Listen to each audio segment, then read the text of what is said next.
the corner of your eye, huddled in the darkest shadows of imagination, it waits. Now is the time to face the fear. Welcome to Horror Lasagna.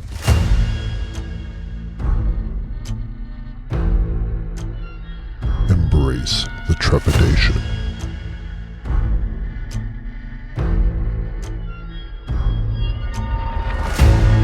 Brought to you by Mind Architecture. Building worlds for your mind. The Sentinel. Yeah, the Sentinel. Black Sabbat or something Sabbat, it said. Hexen Sabbat. Yeah, that's it. It was really interesting because we were talking about getting this movie and like, make sure you get the director's edition and you come back with the German version. I think it's really funny because Hexen Sabbat means the witch's Sabbath. There's no witches in the movie at all. I don't know. Yeah, I must say this movie definitely had a 70s feel to it. Oh, 100%. Yeah. Yeah. So before we get too far along, I just wanted to take a second and give a shout out to our friend Olivia, who is apparently a big fan. And hey, thanks for listening. Olivia. All right. Good to know. I love hearing about big fans. Yeah. So that, Olivia, if you're sharing it, you're helping drive the numbers up. We were just talking about that. We're getting good results from views and stuff. So thank you. Appreciate it. Absolutely. All right. So the Sentinel, I'd like to think that I purposely did this after House of the Devil, because House of the Devil is a nod to movies of the 70s, and you can see the trends that Ty West used actually in this movie. Yeah, absolutely. I even made the comment. I'm like, so what are we watching that's a whole lot different than House of the Devil? I'm like, the storylines are very similar. Yeah.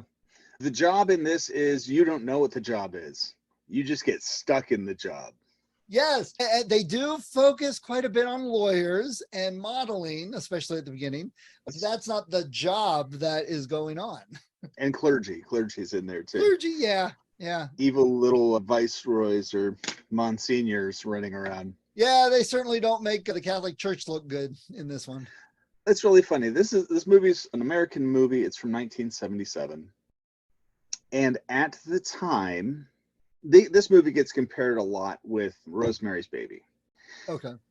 And I think the main reason is because you have a group of people who live in a building. The building itself is very distinctive, like this house is that she's living in, and the people are secretly evil or working against her.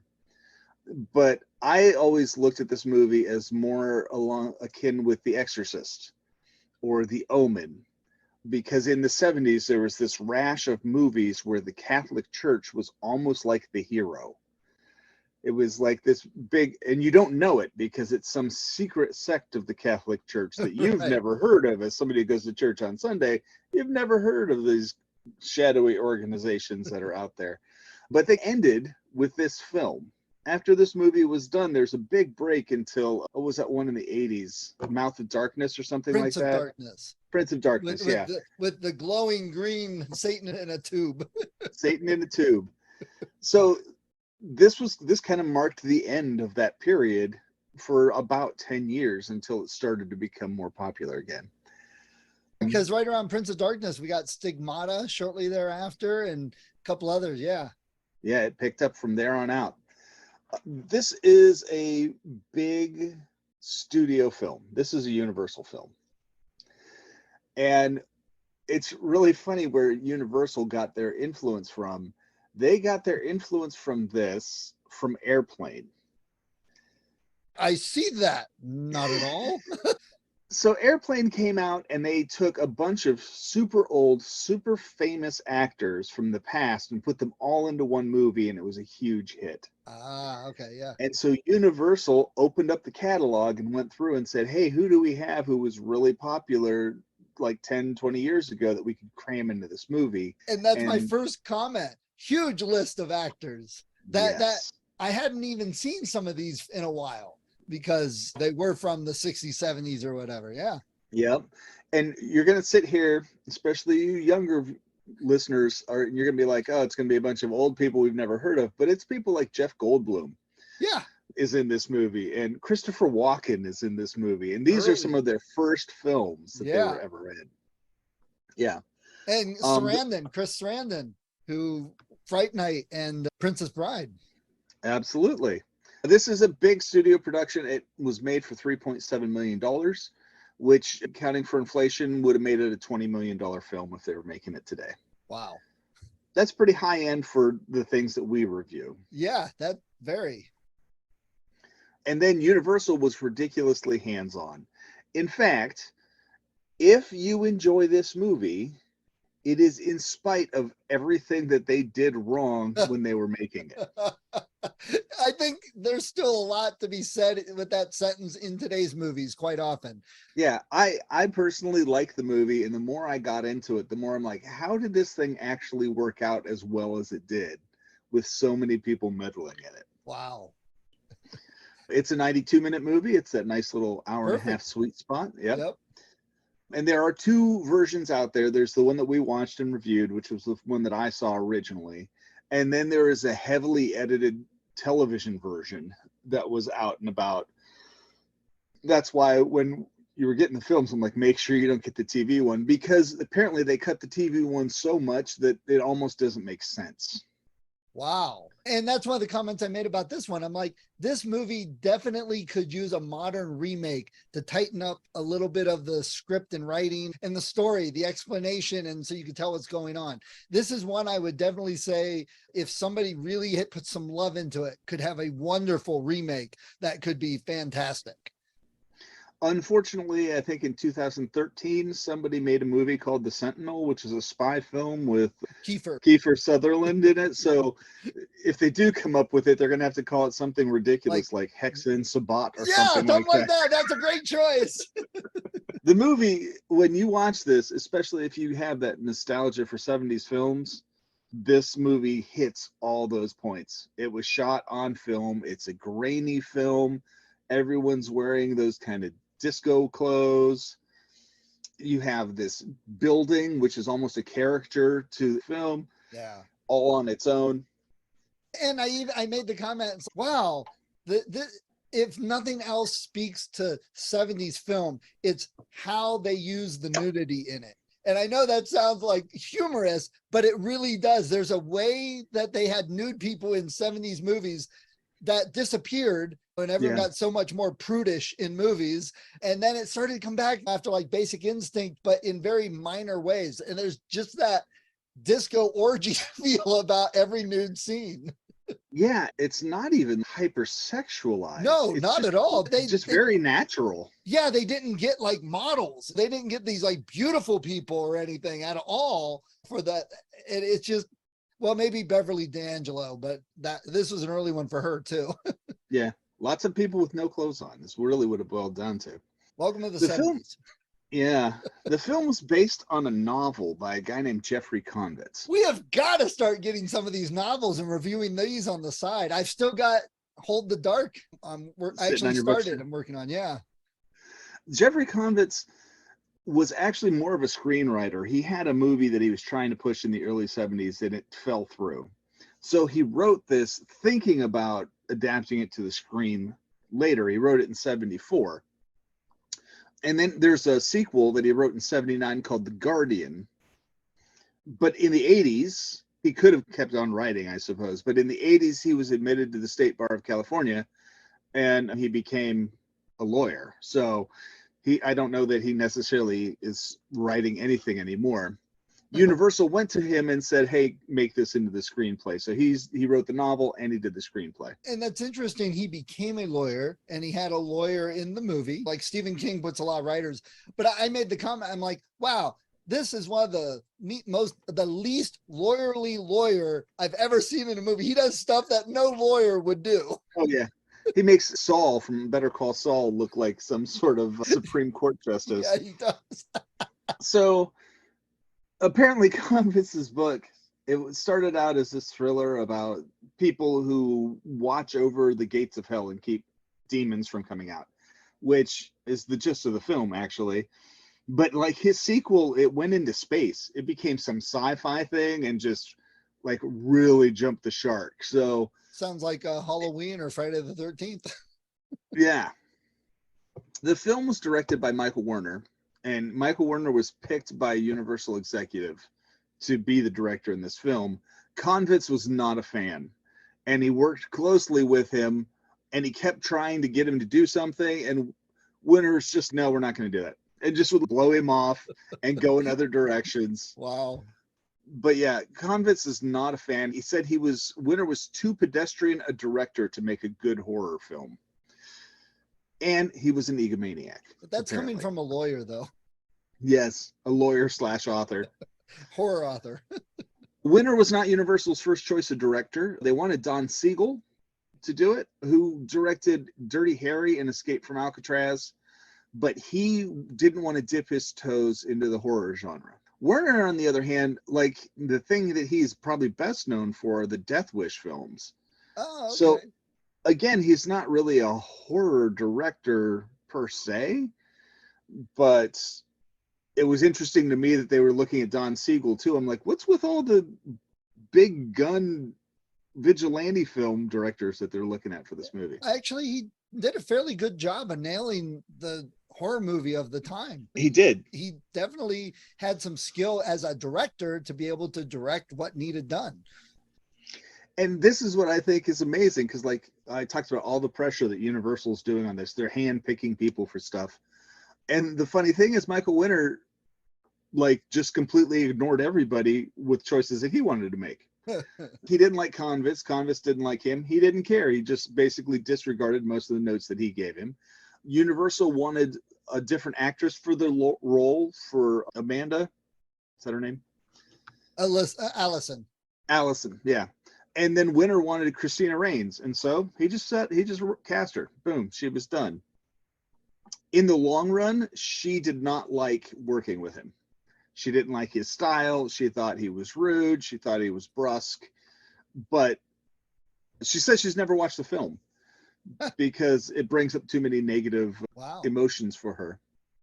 He didn't get everything he wanted, though. He wanted Martin Sheen to play the Sarandon role, but Universal thought he was too much of a television star as opposed to a movie star to put in there, which is so funny because he had just come off Apocalypse Now and stuff like that. Yeah, that's we just talked last night after we saw The Flash about how corporate execs through the decades have pretty much not had any clue about anything with movies and screw up quite a bit. So yeah, stick to your spreadsheets. Yeah.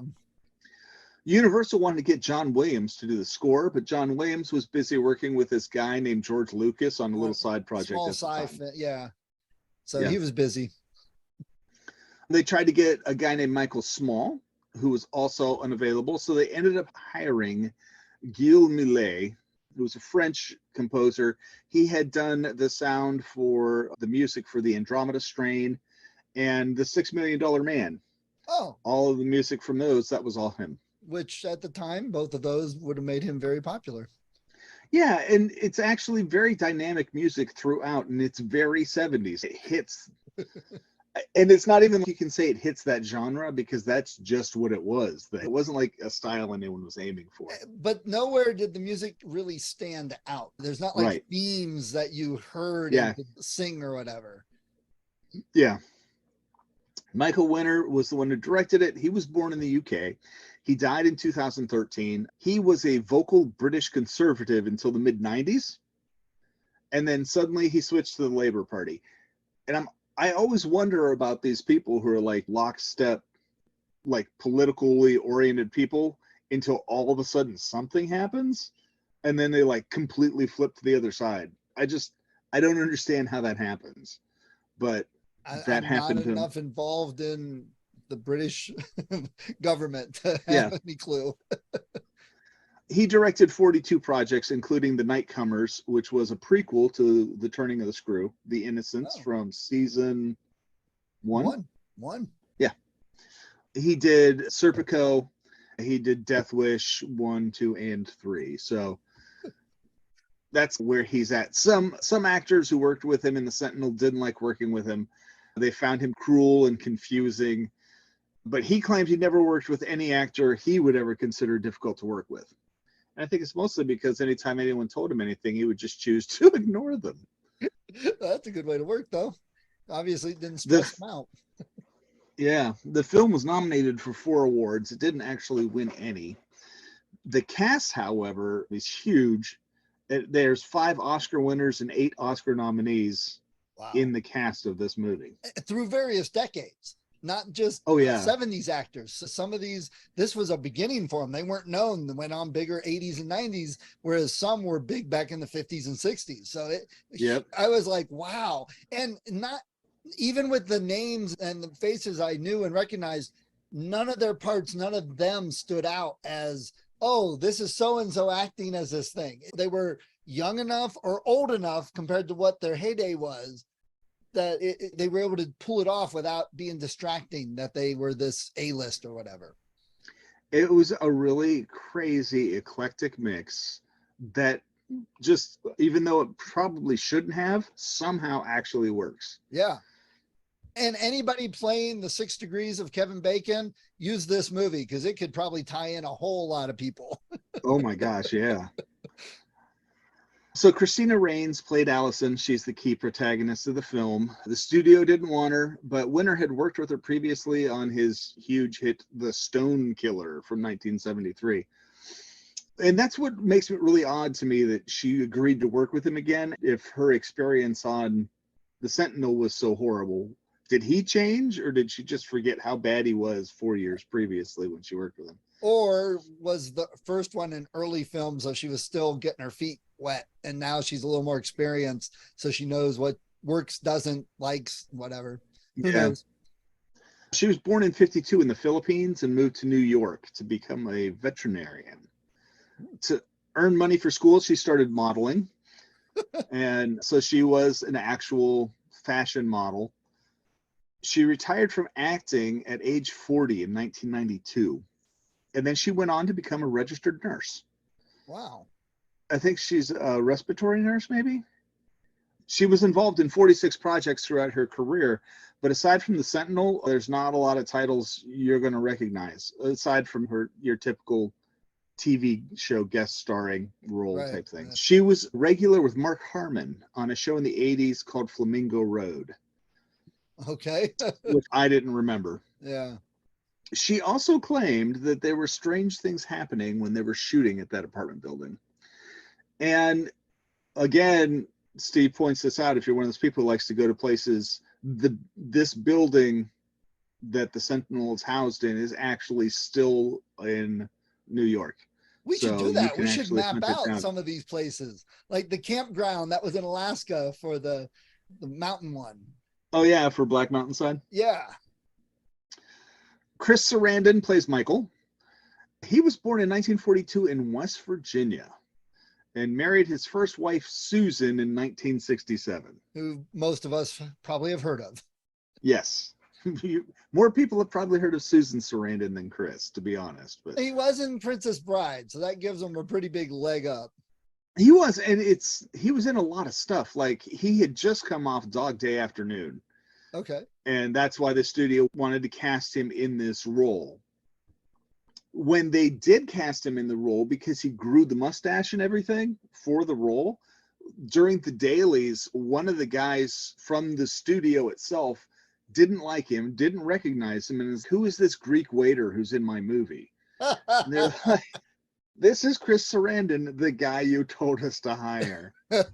So he was in 103 different projects. He started out in The Guiding Light. He started in soaps. Okay. Then he was in Dog Day Afternoon. He was in Fright Night, The Princess Bride, Child's Play, The Nightmare Before Christmas. He was Jack Skellington's voice.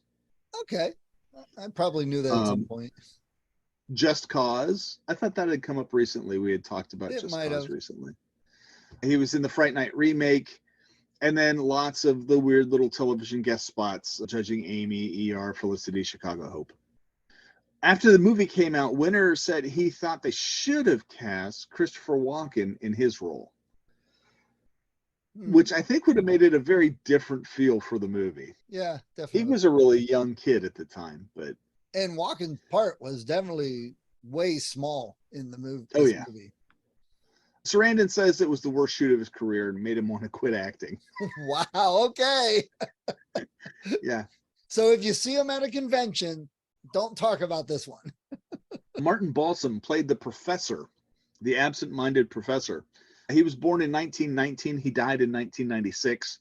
He was in 179 different projects. Wow. For all you movie buffs, he was in Breakfast at Tiffany's. He was in Psycho. He was in the original Cape Fear. Wow. Tora Tora, Catch 22, Murder on the Oriental Express, All the President's Men, St. Elmo's Fire, the Cape Fear remake, and he actually had a really long run on All in the Family. Huh. I'm going to go pay attention to that next time that's on. It's just so funny because he was such a preeminent actor. That's the weird thing about this, is that aside from a handful of actors, most of the people just had these kind of little things. You know, here you have this guy who's like acting royalty, and he plays some nutty professor for 30 seconds, basically. Yeah. John Carradine played Father Halloran, which I think probably the hardest part about that was sitting still enough for them to put fake dust on him and cobwebs. He was born in 1906. He died in 1988. He was active in 354 projects throughout his career. Wow. Yeah. Pretty busy man. Yeah. It includes things like The Black Cat, The Grapes of Wrath, The Three Musketeers, The Ten Commandments, The Man Who Shot Liberty Vance, Silent Night, Deadly Night. So this wasn't his first horror movie. Yeah. The House of Seven Corpses. And Kung Fu, he was in with his son David. He was in The Howling, and he did a voice in The Secret of Nim. Ah, interesting. That's a movie I haven't heard about in a while. Haven't heard in mentioned. a long time. Yeah. Ava Gardner plays Miss Logan, the realtor. She was born in 1922. She died in 1990. She was married and divorced 3 times to Frank Sinatra alone. Oh, wow. So she was also married to Artie Shaw and Mickey Rooney. She didn't like to watch her own performances, and she was known for being very vulgar. She would swear a lot when she was on set, apparently. She was in 70 projects throughout her life, and she is probably the most movie star of any actor we've ever had on anything. Because of those 70 things on her list, only 3 of them are television shows. Wow. So all the rest of them are movies. And one of those was a 7-episode run on Knots Landing. But she did 8 full-length films in 1942 alone. Wow. Yeah. Wow. Busy. Yeah, I recognized her from movies of the time. Yeah. The Killers, Snows of Kilimanjaro, The Barefoot Contessa, The Sun Also Rises. Yeah, she was in The Graduate. She That was, alone. yeah, seducing Dustin Hoffman. Arthur Kennedy was born in 1914. He died in 1990. He was in 103 projects, including The Ten Commandments, Lawrence of Arabia, Fantastic Voyage, Day of the Evil Gun, The Death of Innocence, The Antichrist, and Covert Action. I believe he was the one who played the Monsignor in our film. Okay. Burgess Meredith, born in 1907, died in 1997. He was from Cleveland. Oh, really? Interesting. Yeah. He was fascinated in animal intelligence like dolphins. He did suffer from a form of bipolar disorder called cyclothymia, which he didn't acknowledge publicly until 1994. He plays Charles Shazin. He was involved in 182 projects like Of Mice and Men, Tom, Dick, and Harry, The Story of G.I. Joe, A Walk in the Sun, The Twilight Zone, Rawhide, Batman, the movie and the series, Rocky. Most people our age would know him from Rocky. Puff the Magic Dragon, Clash of the Titans, Wow. Night of the Hunter, and Grumpy Old Men and Grumpier Old Men. Yes, I loved him in Grumpy Old Men and Grumpier Old Men. He was fantastic. Yeah. Yep. Eli Wallach plays Detective Gatz. He was born in 1915. He lived in New York. He was the son of Polish and Jewish immigrants. And it's super funny because it wasn't until I looked at his bio, I was like, that guy looks so familiar. He played the Mexican Tuco in The Good, the Bad, and the Ugly. Oh, Wow. Isn't that wild? Yeah. You take the mustache off and he's a completely different guy. That's cool. He was also in the Speaking of, real quick as an aside, I forget, I'm gonna have to look at, I was just watching an old movie. It was an action movie, and I saw our favorite eternal Korean bad guy that was like in every 80s action movie that on the side. Oh yeah. I saw him in that. I saw him in something more recent too, like a 2020 movie and something. So I was like, oh wow, I remember us talking about him because he was like in every movie we watched. Every single movie, yes. The one Asian henchman that they would have, yeah, who knew martial arts, and the hero would have to fight him last. I don't know that I ever heard him speak a word. But no, I don't think so. yeah. So Eli Wallach was in the Magnificent Seven, How the West Was Won, Genghis Khan, The Good, the Bad, and the Ugly. He was in the Adam West Batman series. He played Mr. Freeze. Oh, cool. Which, again, I never would have pictured that either. He was also in The Godfather Part 3 and Mystic River. Huh. Okay. Beverly D'Angelo plays Sandra. She was born in 1951 in Columbus. We got, oh, really? yeah, a few Ohio people in here. Yay, Ohio. The Sentinel was her first major motion picture. Really? Wow. Yeah.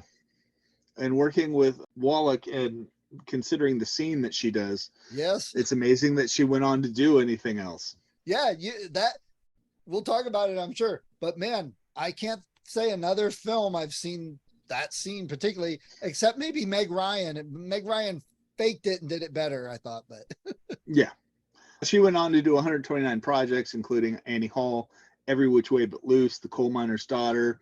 Everyone's going to know her from the National Lampoon Vacation series. Yes, her list is lots of that stuff. She was in a Harold Kumar movie. Unlike the majority of the people listed here, she actually has 7 upcoming projects. wow. Most of these people are either dead or retired now, but she's got a project called Marsh's Mushroom coming up, Cap's Crossing, something called Afterward, Summer Camp, No Address, Drugstore June, and The Trainer. Wow. Okay. After the movie was done, Winter said that he thought she should have been the lead instead of Christina Raines. Wow. Oh. Yeah. Tom Berenger is in this film. It was his first role. Jeff Goldblum is in this film. It was not his first role, but something went wrong, so they made him overdub all of his lines.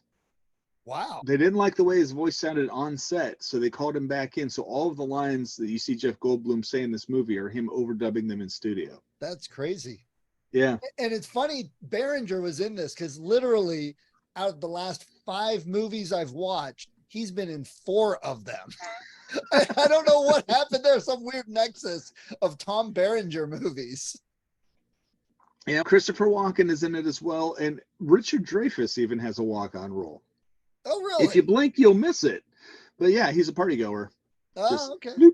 Now, we talked about this in 1932. We'll talk about it in 1977. In order to cut costs, they used people with actual physical deformities to play the denizens of hell at the end of the film. Which is funny because I thought of the movie Freaks. I was like, I wonder if they did something similar. Just like in Freaks, the crew would not eat with them when they were on lunch on set. Wow. It became, the author said that using them, Winter went from being subtle and scary to being unsubtle and gross when he put them in the film. Winter claimed they were all very nice and they enjoyed filming the movie.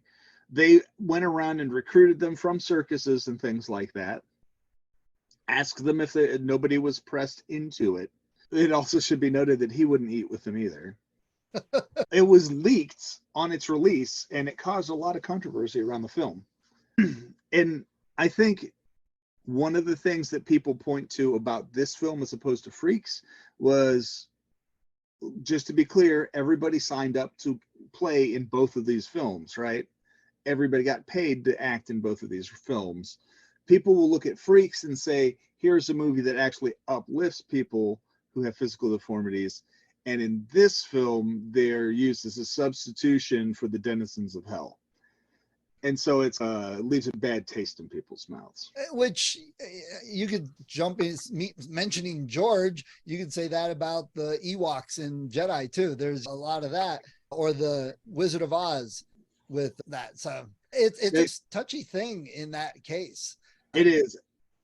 I always fall back on that quote that we had in Freaks, where it's, if they're doing it and they're okay with it, then don't demean it, because that's how they're making money. And honestly, if you can evaluate it as it's putting a lesser quality value or whatever on horror in general, that, they were like using them for horror movies, and they were like that, they're the freaks, so use them, and deformities. You know what?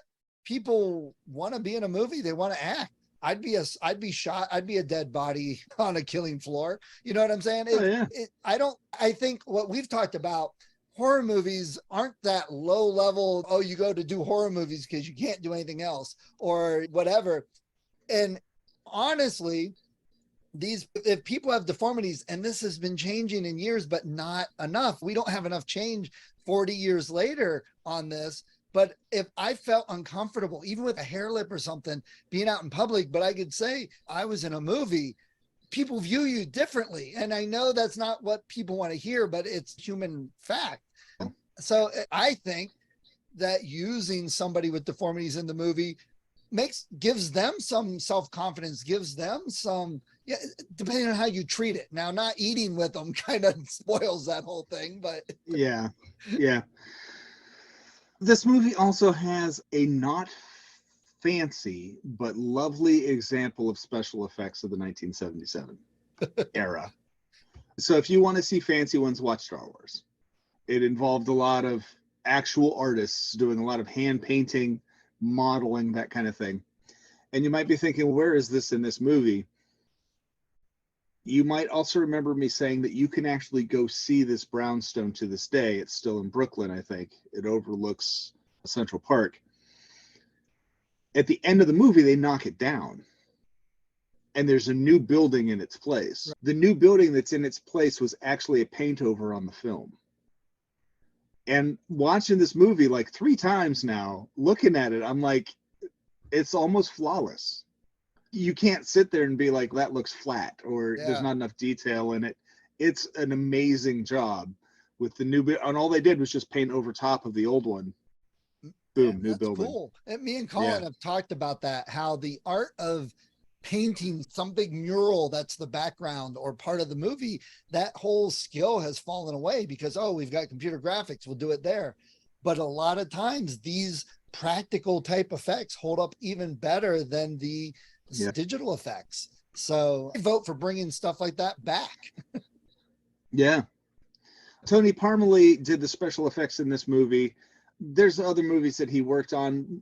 Taxi Driver is probably like one of the biggest ones that I can think of. But I mention him because a lot of the effects, there are no computer generated effects. All the effects that you see in this film are actually taking place on set. And as with so many of these movies about the secret church forces from the 70s, this one has to start in some foreign country. The Exorcist starts in some foreign country. The Omen, this starts in Italy. It's nowhere near as exotic as the dig in Egypt or anything, but it's something.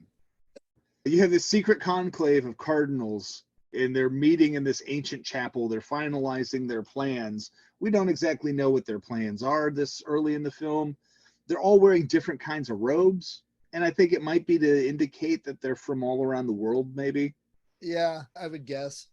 Because a lot of the Catholic Church has like uniformity to it. Everyone dresses the same.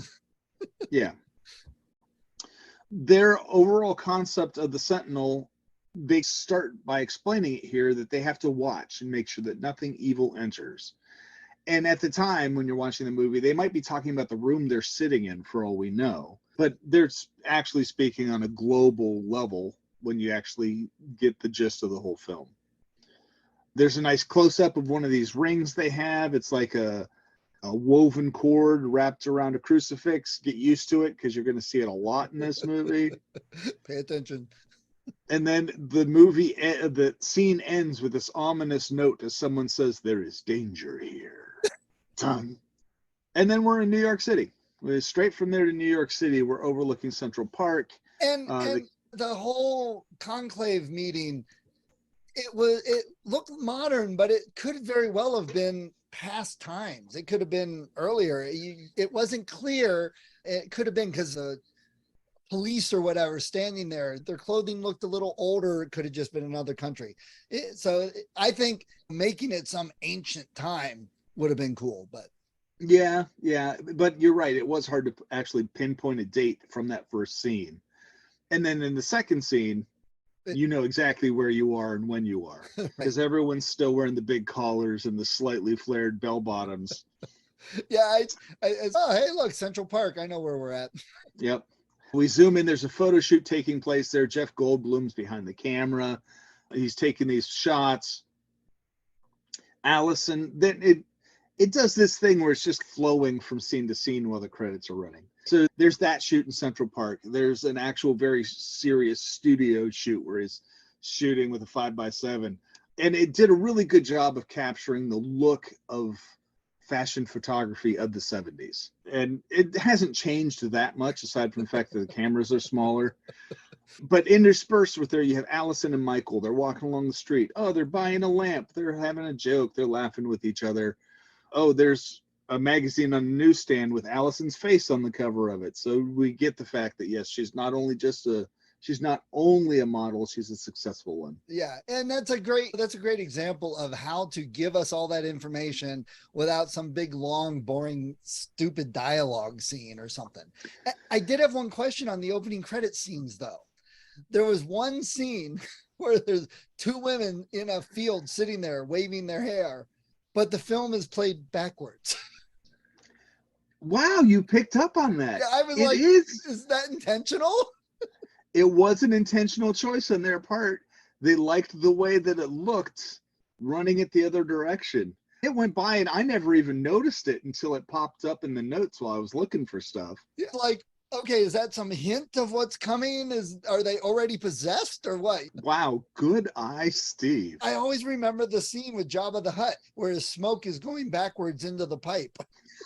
And like you were saying, it's a good way to set characters, and what else are you going to do while the credits are rolling? Especially in a movie like this where you have so many big names.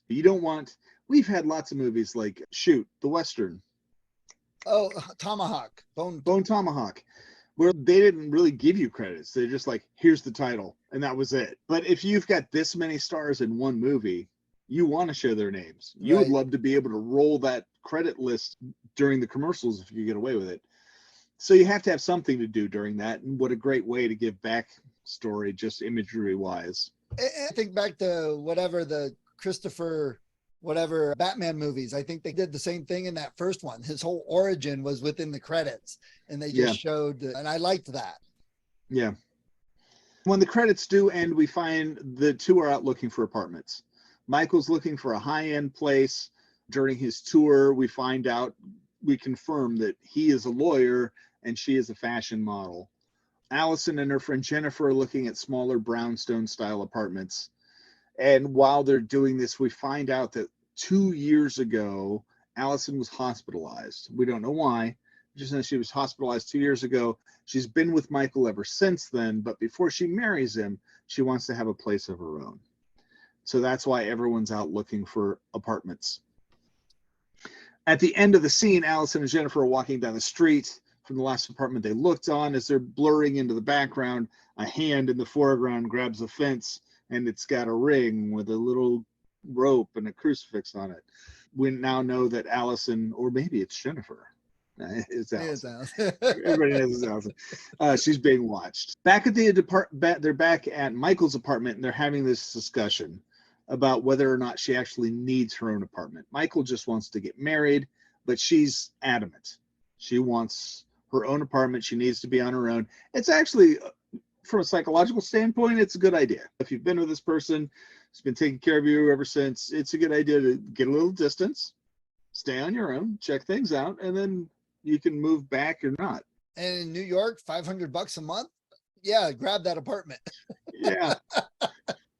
While she's talking to him, her phone rings. The phone rings, and it's her mother. And it's bad news. Her father is in the hospital dying. We cut to the scene where they're in the hospital. There's this skinny old man with some kind of modeling on his face. We learn he's dying of cancer, so maybe that's it. Maybe it's some sort of skin cancer or something. And then he flatlines. And that is one of the most disturbing scenes in the whole movie, because they're standing like across the room watching him gasp his last breath, and they're barely crying. And I'm like, wow, that's really a disturbing scene when you watch it. Cold, but we find out why. Allison is at her mother's. We've moved on in time. They're preparing for the funeral. She says she can't go. She has a migraine. There's a doctor there who's, oh, here, take some pills. And everyone else leaves to go to the funeral, leaving Allison at the house. And they do this really cool thing, and I've seen this happen before, where she looks out and there's a car pulling up, and the door opens up, and out of the car comes her when she's like a teenager. And so she's actively standing in the house watching herself from the past move through the building. And this was a really good flashback memory scene. It was really well done, and how they didn't do the something's brighter or something's fuzzy. It really was like they were there, which I'm sure they were on film. I get that, but it's a memory thing. Yeah. You're using this flashback. She comes home. She's home early. She walks upstairs looking for her father. She hears voices behind the door. She opens the door, and her father's cavorting with two prostitutes who are eating cake. I don't know that you could have a much more heavy-handed symbol for very rich people. We're going to hang out naked and eat cake. Screw all you poor losers. And that the whole debauchery scene there, it reminded me of something from Alice in Wonderland. It just seemed like it would have. Yeah, it was a little surreal. Yeah. Yeah. He loses his patience and he slaps her, and she runs off to the bathroom. When he does, he knocks over this bird cage, which you could almost take as like a symbol of the innocent thing in the cage has now been set free. Yeah, another one Bob would love to watch.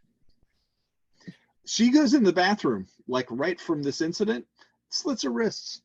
She's just, my dad's a douchebag. There you go. You gotta wonder, did she already know and suspect? Because it just seemed a little abrupt, I guess. When you're doing that kind of blatant debauchery, it'd be hard to hide that on the daily, I imagine. Yeah.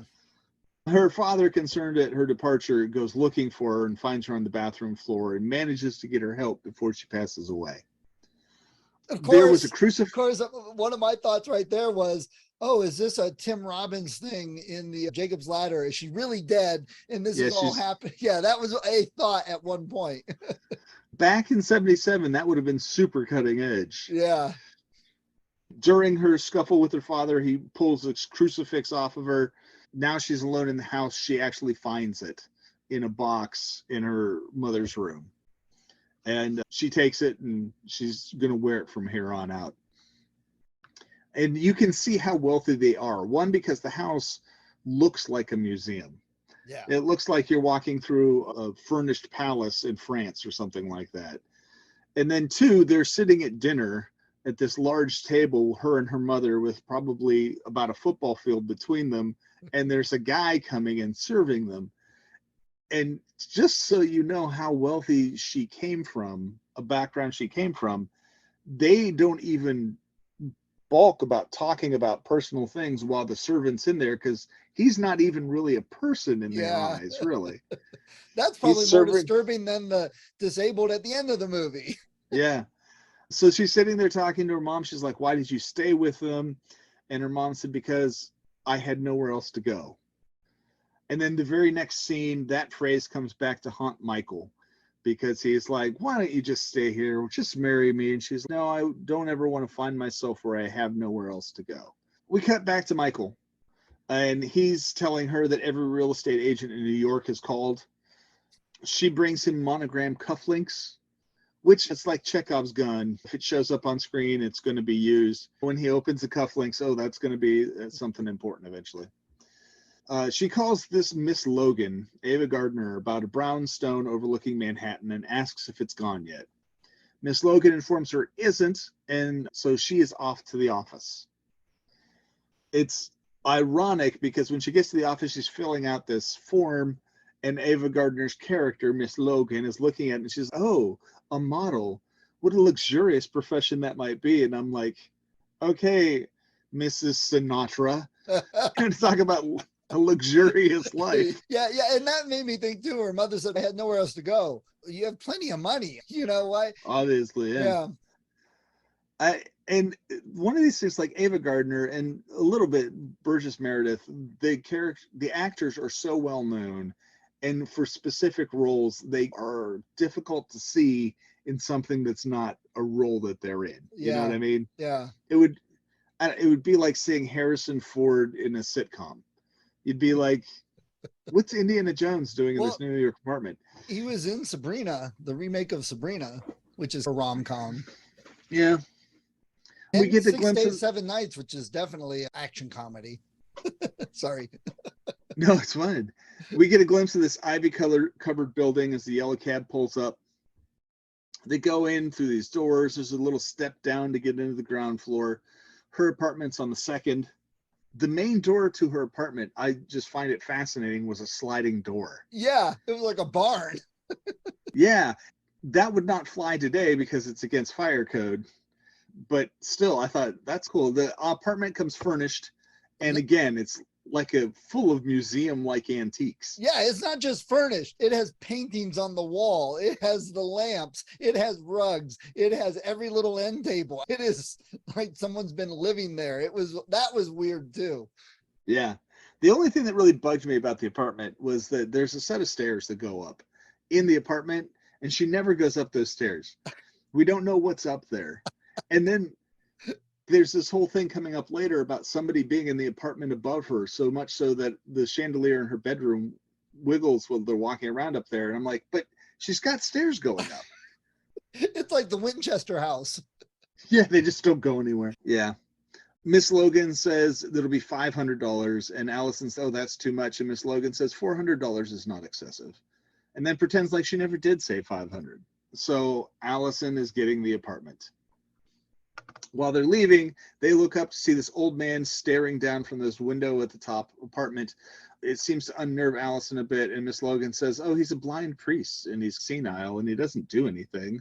And Allison wonders what he's looking at then, as he's sitting there looking out the window.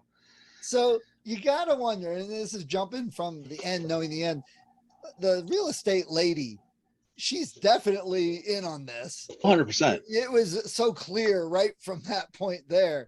But she's like in Supernatural, the crossroads demons that get you to sign on the bottom line. She's just the grunt lackey that goes out to do this job. Yeah. Only you don't have to sign for this one. No, they're gonna make you take this job. You have no choice. There's a new photo shoot. It's not going well, mostly because the animals are all being ridiculous. Horses and dogs and peacocks and everything. They're trying to get everything under control, and while they're trying to get reset, Allison gets a phone call. Michael checking in. She hangs up the phone and starts to walk away, and she's rubbing the back of her neck and then just collapses. And that part of it was one of the things I thought was unclear throughout the movie, why that was happening, what was making it happen. Exactly. That's one of the things that if they did a remake, they could probably clarify a little better.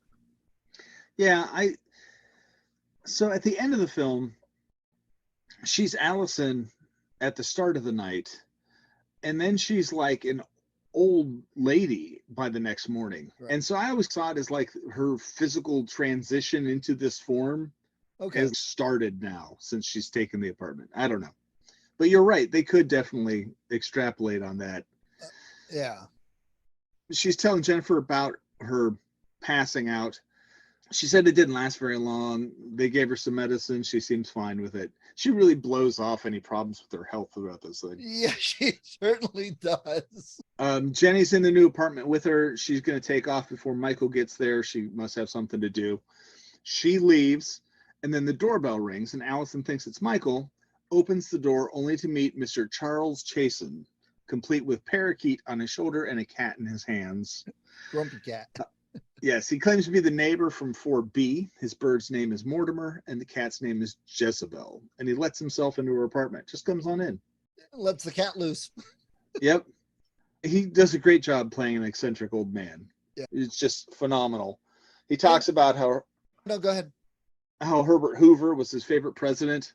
only to find out where he's actually talking about Eisenhower. And then Allison calls his bluff, quoting Patrick Henry, and he's, oh, that's what Hoover said.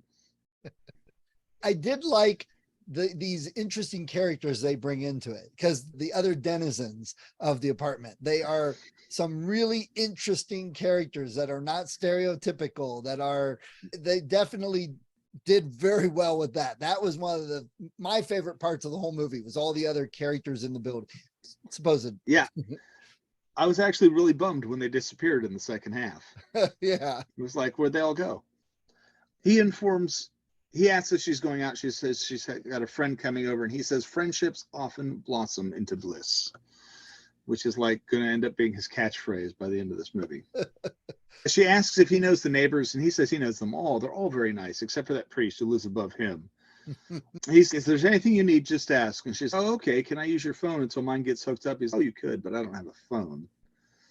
Then he leaves, and when he leaves, she finds that he has somehow subtly left a framed photograph of himself on her bureau in the living room. Just subtle. Yeah, which was one of the things that I was waiting for more to come back with that. Not a whole lot did, but. We cut to a party. And back in the 70s, people would have parties where they would show slides from their trips. And that's what this guy's doing. He's showing slides. Michael and Allison aren't paying much attention. They're canoodling in this chair. He asks her to come back to his apartment and marry him. And it's only been 2 years. So we know she was in a hospital 2 years ago. She's been with him ever since. But she says it's only been 2 years since Karen. We've never heard of Karen. We don't know what this is. Turns out Karen was Michael's previous wife. We don't know what happened to her yet, but the slideshow's over. So we're going to move on. No, doesn't he say something about there's more? He wants to do more. And they're like, nope, we're out of here. We're done. Yeah. Michael finds a picture of Charles and he's like, who's this? And she's like, it's Charles Chasen. When they're starting to get more comfortable in her apartment, and he notices the crucifix that she brought back from her father's house. The next day, she's bringing in some groceries. There's actually, if you ever actually talk to anyone who knows this film, there's two scenes that are very famous from the scene, from this movie. The end is very famous, and this next one is very famous. I can understand why. Yeah. She's coming in with her groceries. She walks to the stairs. She finds an apartment door open on the first floor. And she goes inside carrying her groceries and asking if anyone's home. And we're introduced to two dancers who are her neighbors, Gertha and Sandra. Gertha is the only one who says anything. She's the older of the two. She insists that Allison stay for coffee. So Allison sits down. Sandra says nothing. She just stares bizarrely at Allison. Gertha says, don't worry about it. She seldom speaks. Gertha notices the cross on Allison's neck, and she says it looks like it's French. And then she tells her that Michael, who she saw leave, looks like he was an adequate lover, which is a way I hope people talk about me when I'm not around. Sure, whatever you want. Because that's what Brian and Bob are doing when everybody's sitting around playing D&D. That's exactly the conversation. Allison doesn't really seem to like this track of conversation. While she's sitting there, Gertha puts her hand on Sandra's knee and kind of caresses up towards her thigh, and then she gets a phone call. And she leaves, and Sandra just continues to masturbate right in front of Allison. Very expressively. Yeah. And again, I can't think of another movie with a scene like this off top in any genre. I was watching, and I'm sorry again, I was watching a couple who were reviewing this film, and the guy's talking to the girl that's with him, and this has to be one of your top 5 female masturbatory scenes in cinema. I'd be hard pressed coming up with the other 4, really. Yeah, there's probably less than 5. Yeah. Allison is just as uncomfortable at the whole thing as most audience members would be while watching it, I'm sure. And that was weird because she just keeps looking away. It's like, get up and leave. Just like, time to go. Yeah, where's the level of politeness got to drop to? Exactly. Oh, but she said she was making coffee. Which you didn't want in the first place. Yeah. Sandra just finishes. She's all done. And she sits there and coyly looks at Allison as Gertha comes back. Allison asks what they do for a living. And Greta says we fondle each other, and so it's so lovely. That's finally the point where Allison's had too much. She grabs her groceries and leaves the apartment. As she's going up the stairs, Charles comes in, and the two of them go upstairs. Yeah, he just ingratiates himself right into her life. Just whoop. Yes. Yeah. He seems like a really nice guy, that Charles Chasen. Yes. Allison is at another photo shoot with Jennifer. She starts to get a headache. The art director is really sufficiently slimy for an art director. They're not even really people, they're just the models. It's a video, so they're pouring a glass of wine. She just has to pour the wine, smile, and put the wine on the table so you can read the label. She does finally get that done after 14 takes because she keeps getting it turned too far. When they finally get one after 14 takes, his camera was out of focus. So they go to take a break, and Allison faints. When she faints, she breaks a window. Everyone's... Oh yeah, the one lady that screams like somebody just blew up and something erupted out of the gates of hell from the... She so overacted. That was a favorite part there too. Especially in the 70s, models are doing all kinds of cocaine, staying out at studios all night long and stuff. They're passing out all over the place. Yeah, the directors barely flinch. Okay, I guess we're going to have to change this now. As she's like foaming at the mouth and convulsing on the ground in front of them. Yeah. She's telling Michael all about it from a payphone outside of her apartment because she still doesn't have a functional phone. Take a look, young folks. This is what a payphone looked like and was used for. Yes.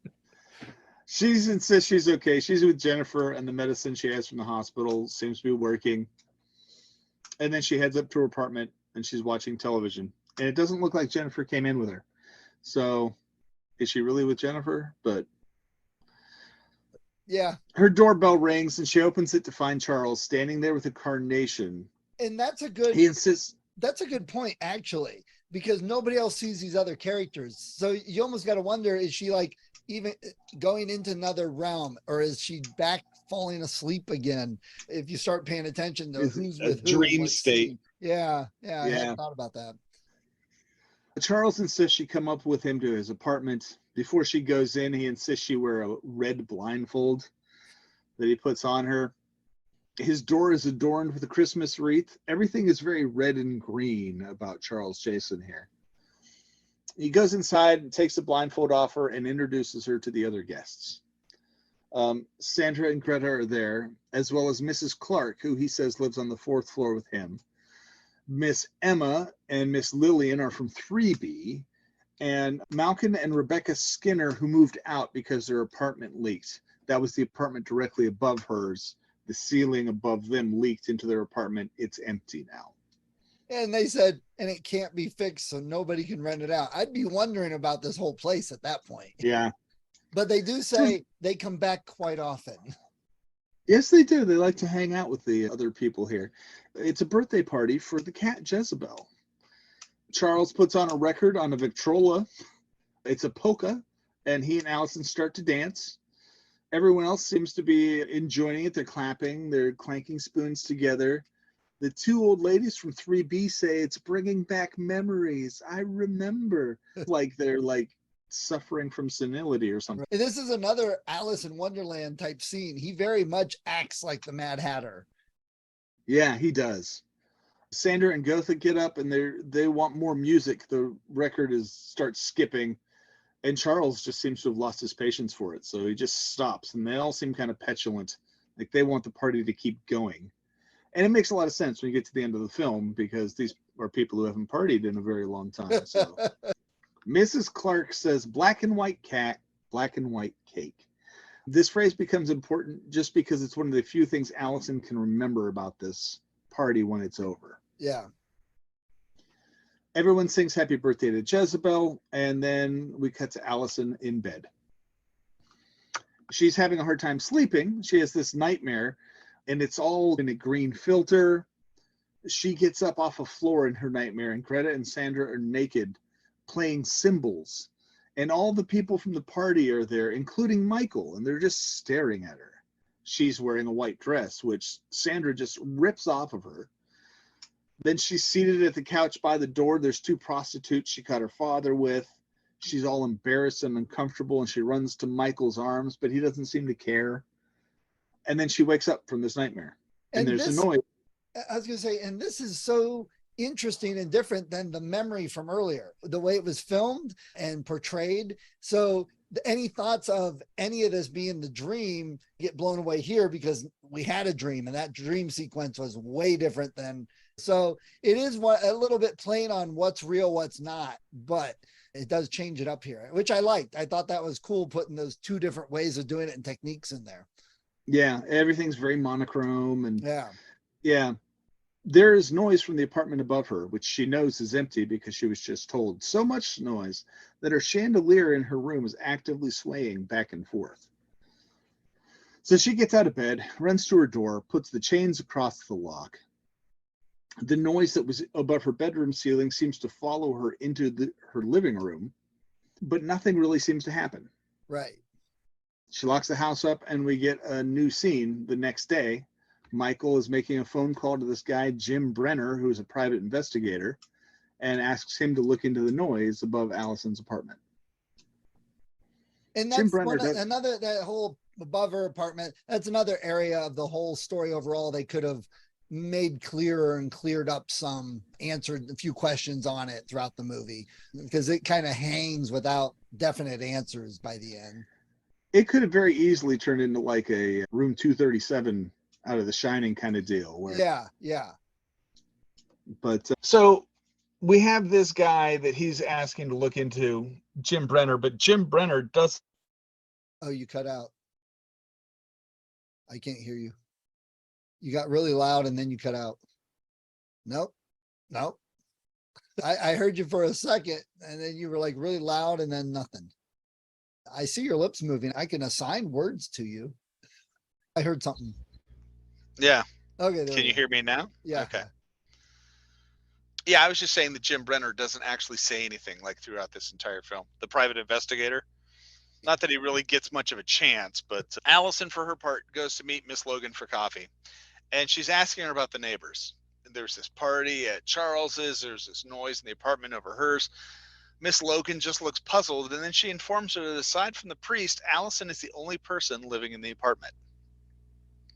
Which, knowing that this real estate lady's an agent of the whatever, this organization or the devil, whatever, knowing that, it's weird that she said that she wouldn't keep stringing Allison along a bit.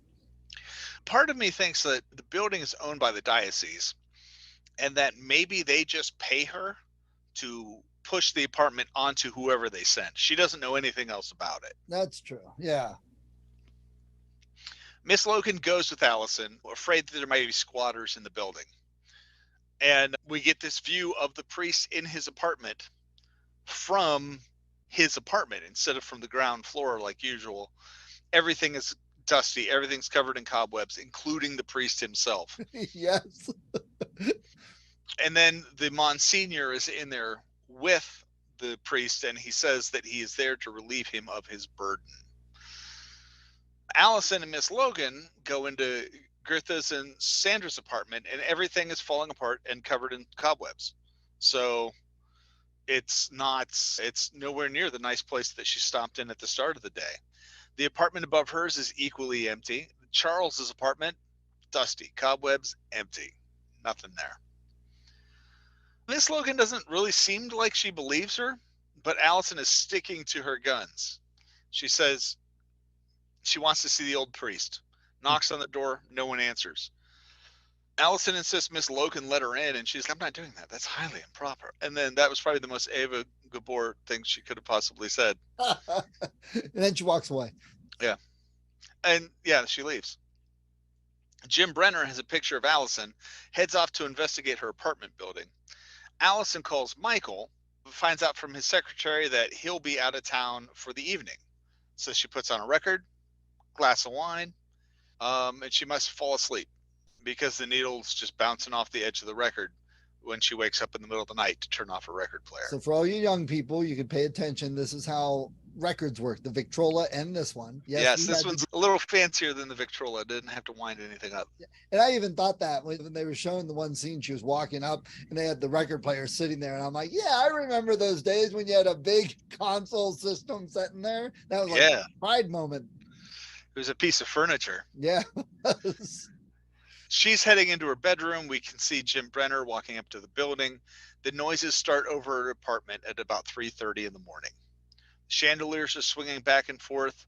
So she heads back, grabs a flashlight, goes to the kitchen, grabs a knife, and heads upstairs. Oddly enough, doesn't actually put on much in the way of clothes. Which is weird to me. If you're going to gird up to possibly confront somebody, put some clothes on. But she's shining her flashlight on the second floor. The flashlight comes upon Jezebel, who is busy eating Mortimer the canary. Pretty gruesomely, in fact. Yes.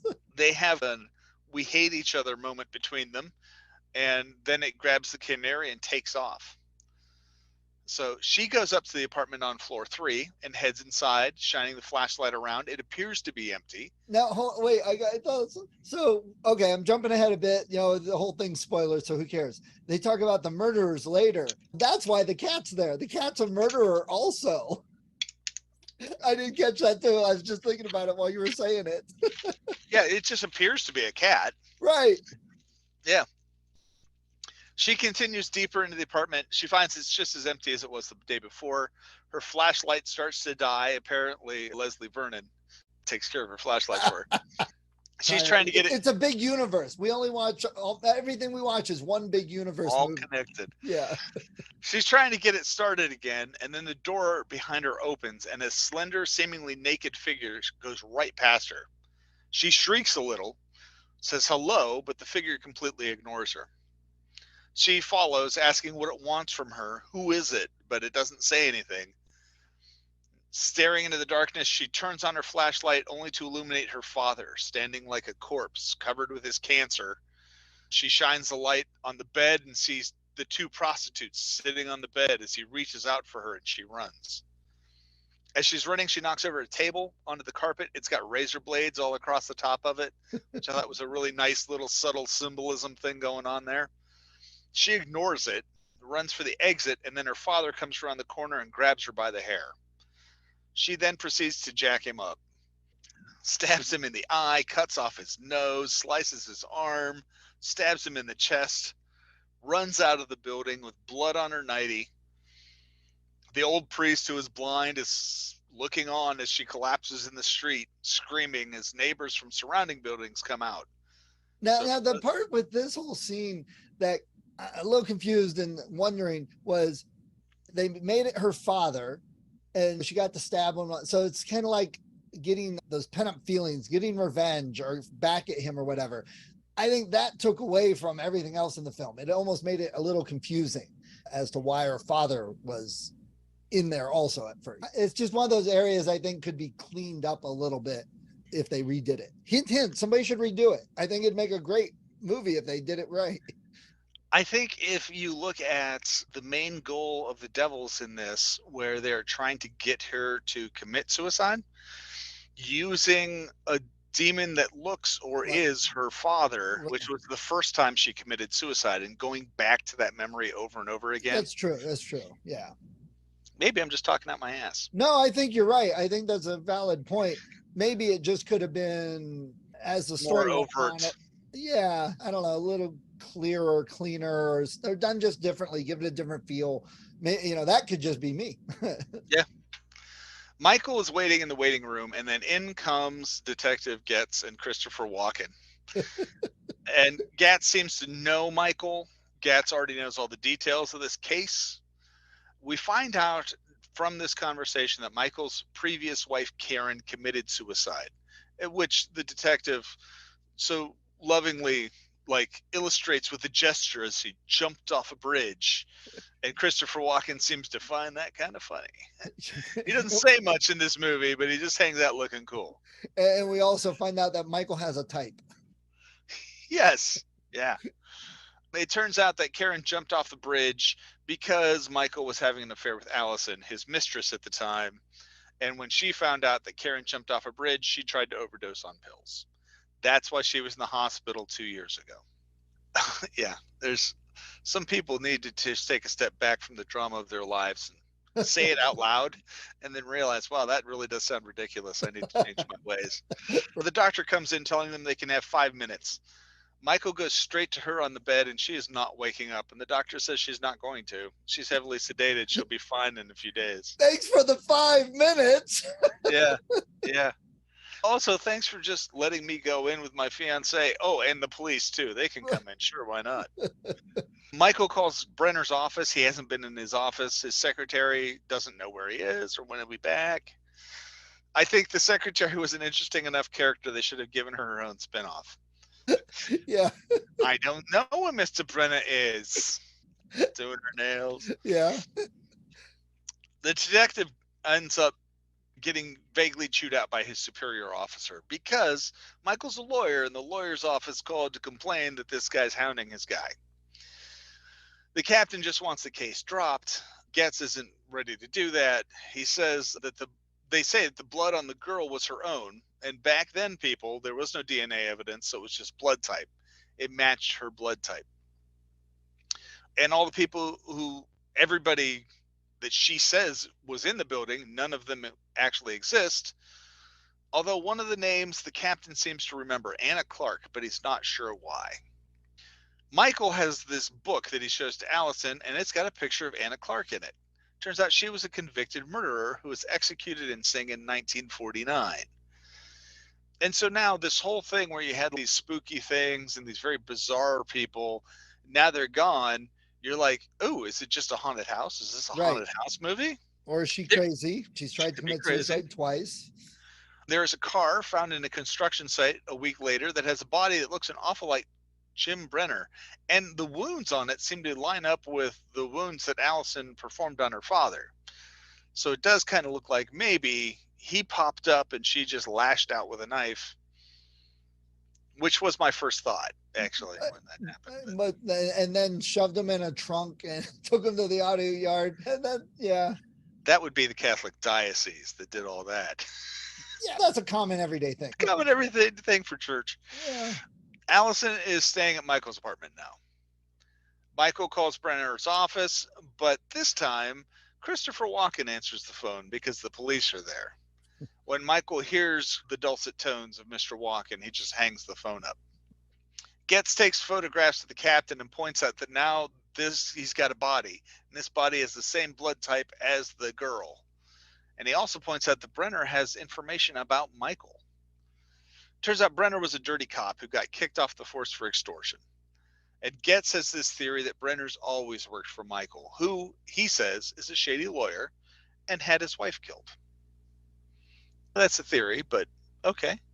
Yeah. And that's another one maybe that could have been made stronger to make us question whether think he's got the right thing. It's just a movie thing. A lot of the people that I watched talk about this film were talking about what a good job they did with Michael, so that while you're watching it, you really don't know if you can trust him. That's true. There was this whole mystery with his first wife. She's dead. He's got these people on the side. He knows lots of shady people. Yeah, that's true. Yeah. But but again, I don't feel that was as strong as it could have been to really make that argument. Yeah. The detectives end up back at Michael's apartment. Getz says he hopes Allison's feeling better. He now has permission from his captain to talk to Michael. Allison says she'll go out for a walk. So Getz shows Michael pictures of Brenner. Michael says he has no idea who he is. Getz seems really happy with that answer. I don't know why, but he seems really happy with it. Allison ends up at a cathedral, goes in, lights a candle, starts to pray. And this priest comes up behind her with a funny looking ring. And it turns out it's the Monsignor, and he hears her confession. She says she's committed adultery. She's tried to take her own life twice. She says she saw her father and stabbed him, but he's already dead. So I don't know, is that a sin or not? Help me, Father. Yeah, and then she immediately goes to and I felt like killing myself again because of this. It's wow, you really need to get some help there. If you're jumping that quick, that's always your solution. Yeah. The priest tells her that she's been lost, but once she re-embraces Christ, all those horrible feelings will go away. That's what the Uh, marketing says. yeah. And this is one of those things, it happens several times, but this scene is one of those where it really reminds me of Ty West from House of the Devil, because they do that slow pan right up to their face, Yeah. which was so common back then. The priest informs her that if she has any doubts or fears, she should go back to him and he will alleviate them, which is stupid because she tries and he's not there later, but whatever. He'll just follow her the whole time. Yeah. She shows back up at the apartment. She's been gone for 3 hours. Michael's been worried, and she says it helped. Michael ends up with a giant ring of keys for the entire building of that apartment. So he is shady. I'll give him that. Yeah, they go through apartment to apartment. The apartment right above her apartment, she's reenacting the murder of her already dead father. They're wondering where the blood is, and then Allison remembers the carpet used to be gold, but now it's green. So not only did they take the body away, they also got rid of all of the evidence. That's a pretty darn good job. Those Catholics work fast. Yeah, when you got that much gold sitting around the Vatican, you can afford the best. Yeah. They head up to Charles's apartment. They find nothing. Allison starts pulling books off the shelves, reading titles off, and they're all like Dead People on Hooks and Charnel House Mysteries and all kinds of weird stuff like that. She tosses this book to Michael. She says, "You'll like it for the variety." He's like, "Why?" And she says, "All the pages are the same." And he opens it up, and that's not at all how he sees it. They're all different. They're all the same, and they're all written in Latin. And so your bodily transformation thing from earlier, that's really what it seems to be going on here. Building up. He's read it out, write it down. And so she does. And what she writes down actually translates to the fate of thy watch, for whom the task is strict, which is not really a sentence. I don't think it's a collection of words. We do find out what they meant it to be translated as later on in the film. Right. They head up to the priest's room. They knock on the door. No one answers. Michael is sure the priest knows what's going on, but the lock's been changed, so his shady ring of keys don't work here. So they head back to his apartment. He plans on getting the quote translated and then going to see the diocese to see if someone will talk to him. So now we go see this senile old professor who was actually played by a ridiculous preeminent actor of the mid-20th century. Just to prove how senile he is, he keeps referring to Michael as Etheridge or Eldridge. Michael is fine. Help me translate this. And the professor pulls a few books from the shelf. And the way they say it translates, "To thee thy course, thine lot is given charge, and strict watch, that to this happy place no evil thing shall approach or enter in." They claim it's Milton from Paradise Lost. Which I know, like Milton and Dante, a lot of times in movies, people take what they say verbatim, but they were just authors. Right. They were fiction. So I don't really know that necessarily over the gates of hell it actually does say, "Abandon all hope, ye who enter here," unless the devil's sitting around going, "You know what, that Milton guy, I think he's got some good ideas." Yeah, it may be more to how to portray the feeling in a written line. Yeah. Allison's back at the church and a new priest comes up. He says, "It's my church. I'm the only one here." And she's all upset and then takes off. And he's like trying to get her back. Maybe he was a visitor. Michael's about to see the guy, though, that she's been looking for, because he goes to the diocese and there's a whole bunch of colorful cardinals from Italy there. But Monsignor Francino is there, and that's who Michael's talking to. He's asking about the priest who lives on the 5th floor, Matthew Holleran, and he says, "I have an inheritance that's due to him. I need to speak with him." The Monsignors know. Basically, no. Michael asks if he have a copy of the Monsignor of the priest's file. Monsignor says no. He shows the Monsignor the Latin translation that he just had made and says, "Have you seen this?" And the Monsignor says, "No." He's very helpful. I am the only Catholic priest who has never read the works of Milton. I've read Milton, for God's sake. I don't walk around in black robes. That we know of. Yeah. Michael's back at his apartment. Jennifer's there. Allison looks horrible. She's nauseous. She's losing control of her senses, she says. Michael says he's going to be gone for the evening and asks Jennifer if she can keep an eye on her. And he meets this guy named Perry. He gives Perry this envelope full of money, and Perry is a professional lock picker. They go into the diocese, and there is not a lock that Perry can't just magically open up. He is amazing. And when you're a lawyer, these are the things you just do. These are the people you know. Yeah, he was played by William Hickley, Perry, the lock pick. And he was in a ton of stuff, 94 different movies, dating clear back to 1952. So I didn't want to leave him out of the lineup of everyone who's in this freaking movie because he looks really familiar to me. I kept chewing on it. Yeah. Michael finds among these papers a whole list of people who have attempted suicide, then they disappear and then reappear as priests or nuns. And as he's flipping through these things, it goes from photographs clear back to like drawings of the people. He's putting the file back and he finds a new folder in the back. It's like a new folder, like not some ancient crusty thing. Inside is a photo of Allison. She is apparently to become Sister Teresa, and it's supposed to happen the very next night. Of course. Done. Friday the 13th, I'm sure. Yes. So he shows up in Jennifer's apartment, and he tells Jennifer he thinks Allison's going to die the next day. He doesn't want to explain it. Yeah, I don't want to. Your model that brain is not capable of understanding. That was pretty good. So he's heading out this evening. He needs Jennifer to watch her tonight. Jennifer's, I'm hosting a party, but I'll watch Allison for you. So then we see the Monsignor praying, and the cardinals tell him, God be with you this night. So it really is. Stuff's going down tonight. Right. Allison tells Michael she doesn't think she can go to the party, but he insists she needs people around her. He professes his love for her, and they hug, but he still doesn't tell her what's going on. And he leaves her alone. Yeah. We get the shot. The detectives are going through all of these index cards. They have photographs of all these people who she met at the house. They were all murderers. They're all dead. So now we've got a house that's full of dead murderers. Which I thought was a pretty cool, interesting little thought. Yeah. Jeff Goldblum.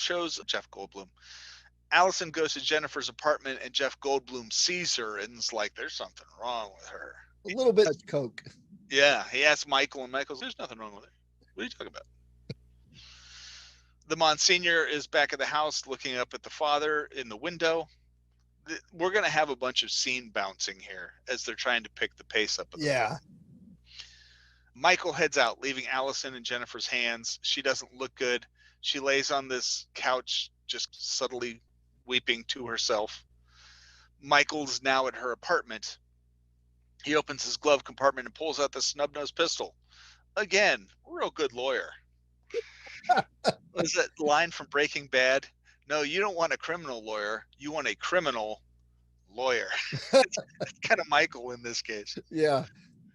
He goes into the house. There's a reflection of him on a mirror behind the door. There's a little jump scare there. Woo-hoo. Yeah. And he goes in and opens the first floor apartment. There's no one there.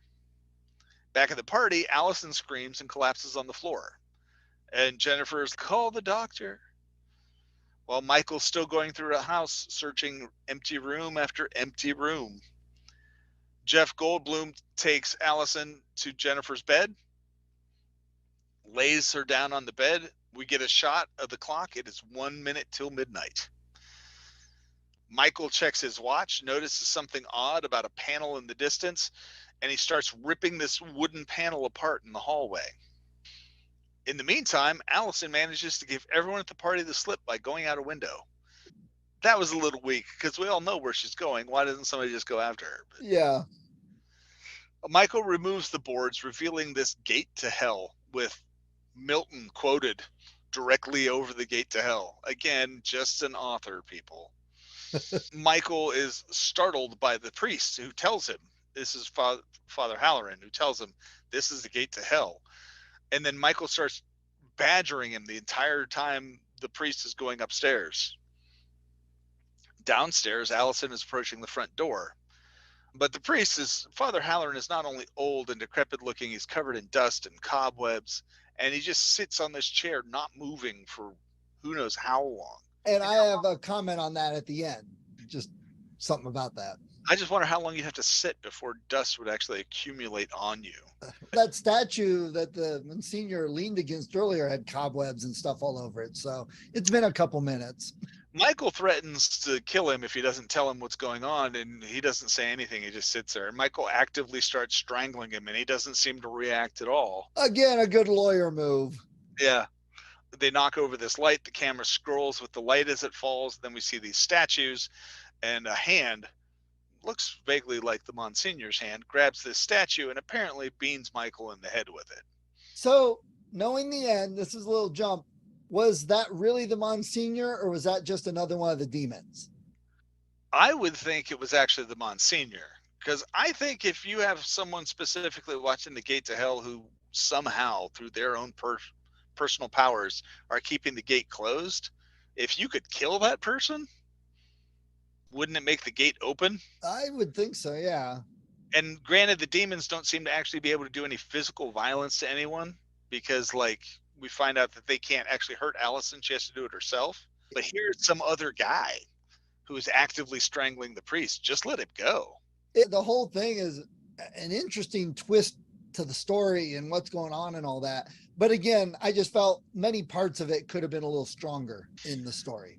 Yeah, it's one of those things. Looking back on it, I went to the drive-in this weekend and watched 2.5 hour long films, which, oh my God, did that make it on Sunday? But in this day of 150-minute films, you can look back on this 92-minute film and say, you know what, it really could have done with an additional 25 minutes of stuff. Yeah. Filling things out. Yeah, again, I'd love to see this as a remake, like some of the other ones we've had. Allison approaches the stairs and a drop of blood falls on her nightgown, and it freaks her out. And then she sees a puddle of blood on the floor and picks up one of Michael's cufflinks out of the puddle of blood. There, we finally came back to the cufflinks. There you go. She then locks herself into her own apartment. She tries the lights. The overhead lights don't work. There's a side table lamp that works. She tries to get through her apartment. One of the doors is locked. She can't get through it, so she kneels at her bed and prays for an angel of God to help her. She should just tried the stairs. Yeah. Yeah, the stairs that go nowhere. Something's rattling her door, so she crawls into a wardrobe and closes it, clutching her crucifix, waiting to see what happens. And then the door opens, and much to her surprise, and the first time I saw this, my surprise as well, it's Michael. And he helps her out of the wardrobe. Jezebel is prowling about, and Michael starts to seemingly ramble about the angel Uriel and the angel Michael and watching over the gates of Eden. And he's very much more cold and stuff than he has been. And I thought he had been quite cold and a little standoffish throughout the whole movie, but he's really that way now. Yeah, he's like lecturing, just spitting out facts. That's what he's doing. Yeah. Allison is confused. He continues to say that there are always these guardians, a sentinel to guard the gate of hell, to keep the devils at bay. And he tells her that everyone she met in here were devils. The only way to stop her from becoming the next sentinel is to get her to kill herself. It becomes really painfully clear when the cat comes in and she's freaked out. She sees Jezebel, asks Michael to kill him, and the cat just jumps up in his arms, indicating that he now, too, is a devil. Yes. He admits having a private investigator kill his wife, and he turns, and you can see that part of his head is bloodied from the blow the Monsignor gave him, which killed him. Allison screams, and like his skin visibly just cracks. Yeah. Like blood starts to be seen through his skin. Again, pre-computer. So if you watch it slowly, you can actually see the string. It was string over probably the latex. Yeah. The color, and you can see it just as they pull it out, it just crackles. It's cool. Allison screams and starts to run through the apartment building, and as she does, she comes face to face with Charles. And he says, "Welcome home." He tells her, "Don't be afraid. We've been waiting for you." He reaches out to her and she turns and runs up the stairs. As she does, various other devils start to appear and she screams, and Charles tells her she's too loud. Hush. And he summons the denizens of hell. And many of them are really just physically deformed people who are coming in. This is where all of the controversy happens. And I don't even know that this is the striking scene at the end of the movie for me, but maybe for other people it is. She goes up the stairs to find the lesbians from the first floor sitting on the floor next to Michael's body, pulling chunks of his brain out and eating them. Charles is everywhere. Like, she left him on the floor below. She's up here and he's coming out of this door on the same floor she's at.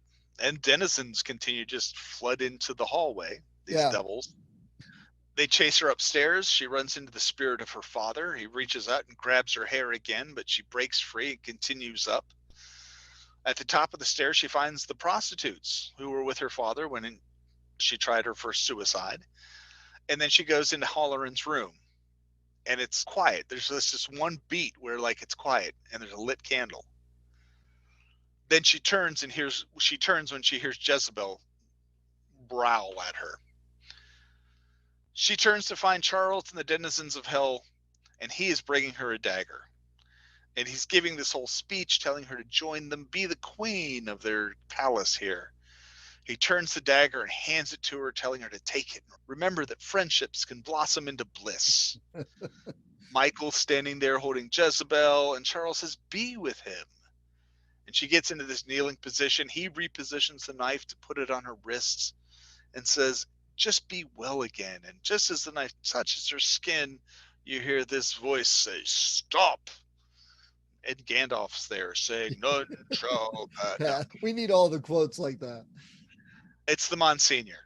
And he is there with Father Halloran, who's lifting up this cross. And all of the various denizens of hell approach and try and attack him, strip the cross from him. Charles is telling them to attack and resist. And this is the scene that really stands out to me, because you have the father moving and all these hands reaching for him, and then you have it from the camera's point of view, and you see them like they're reaching for you. And it really does. It feels like there's just this thronging crowd trying to get to you. But he does. He manages to get all the way through. Charles is telling them to resist, and the priest gets to Allison and hands the cross off to her. And as soon as she gets a hold of it, the devils start to back up. They start bleeding. They're tearing at their own skin. Their skin does that crackling thing that happened to Michael. And they all start to recoil. And when they do, Charles is like, down, all of you, down. Because it turns out he's not just a devil. He is like the devil. Right. Of course. He throws a dagger that sinks into Michael's neck. He's down, all of you, until he's the last one in the room. I love this effect too, because again, if it was modern with computers, it would have been them like a big portal and they're disappearing into it or something. But here they show a bunch of them backing up and they flip to showing the Catholic guys switch back and they're still backing up, but there's less of them. It's like they're disintegrating into the wall. I thought it was a wonderful effect, and being able to do it effectively without all the modern computer stuff. I loved it. Yeah, it was awesome. Charles is the last one in the room, and then he disappears. And the Monsignor leads Father Halloran out, leaving Allison alone to sit at the window. You cut to a wrecking ball now, smashing down the walls of the building. And there's a new building where the old one stood. I don't know how that works. How do you have somebody sitting in an apartment while you're destroying everything around them? That's the mystical nature of it. It's a spiritual thing. So they could knock the building down, and that doesn't change the gate to hell that's still there. Yeah. That's what but the funny thing I thought was here at the end, this last scene where the real estate lady shows back up and she's showing a new couple the thing, and it's, oh, the whole cycle's going to start. It's one of those things. Allison hasn't been up there that long. Her tenure is just a day or two or a couple months maybe, whereas the other guy was here for like decades. I thought that was like, I understand why they did it. It's a cycle going on, but it seemed a little short. It seemed interesting to me when they did it, because I thought the same thing. She's only been there 5 minutes, but then they actually give you a shot of her, and she looks like she's 80 years old. Yeah, so it could have been decades. They put the building up, and the real estate lady doesn't age. She's one of those denizens. Oh yeah, that's a good idea. Yeah. It's Tom Berenger who she's showing the apartment to, and there's a violinist on this floor and there's a nun on the top floor, and the camera pans in to show Allison through the window, and then it jumps into the apartment with her and does that 70s slow pan into her face, and you can see like she's got wrinkles and her eyes are clouded by cataracts, sitting just like Halloran did, staring out the window, and then you roll credits. Yeah. So I liked the story. I liked what it did and all that a lot. I just really see it as needing an update. Unlike the remake of Suspiria, which is, they didn't do anything better with the remake. Yeah. I think they could do a lot of good things with this. Someone had listed this as those religious horror movies of the 70s. You'll watch all of the A-listers, like The Omen and The Exorcist. Do watch this one. It doesn't hold up as well as those ones did, but it's still a really good movie. Yeah. And it's also like most people have no idea that this movie even exists. So. Yeah, it's hard to find. It's difficult. And this is Netflix is getting rid of its DVD subscription stuff. So they're only going to have streaming and all the streaming services. A lot of these old movies do exist on DVD, but now they're going to be even harder to get a hold of because people, I'm sure, are just cleaning out. Oh, we don't watch DVDs anymore. We got streaming, and they just toss 100 movies or something. So it's a shame. Some of this stuff's going to get lost for a while, at least. So if 5 years from now you're listening to this or watching this and you're like, "Ooh, I'd really like to watch a Sentinel," go to the library. Yeah. And request it. They'll let you know when it's in. That's how I started this whole list, was getting stuff through the library. I didn't have any streaming services, and it looks like eventually we're going to be going back there just because the ridiculousness of what happens to be on a streaming service when, and then migrating off and going to another one is just, it's asinine. It's almost impossible to keep up with. It's crazy. Yeah. Absolutely. There are so many things I've marked on some watch list and then went back and it's not available now. And I'm like, are you kidding me? And Spotify's the same way. I got the Footloose 15th anniversary album, which has extra songs. And I just looked it up on Spotify. They don't have the 15th anniversary edition, and one of the songs isn't available anyway. Come on. Yeah.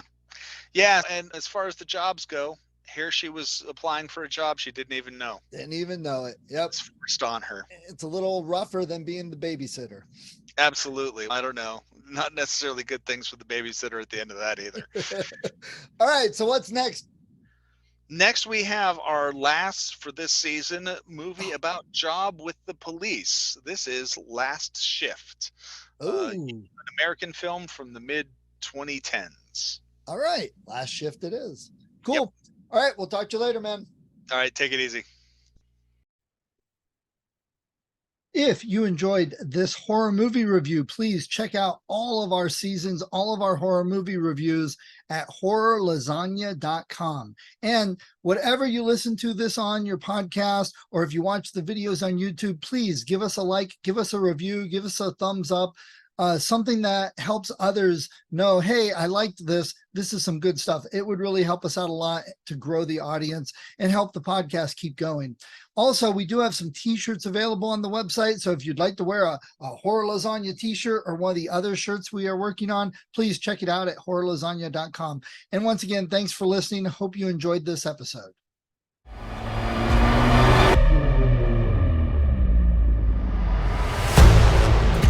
The creature slips from perception. Pay attention. It will rise again.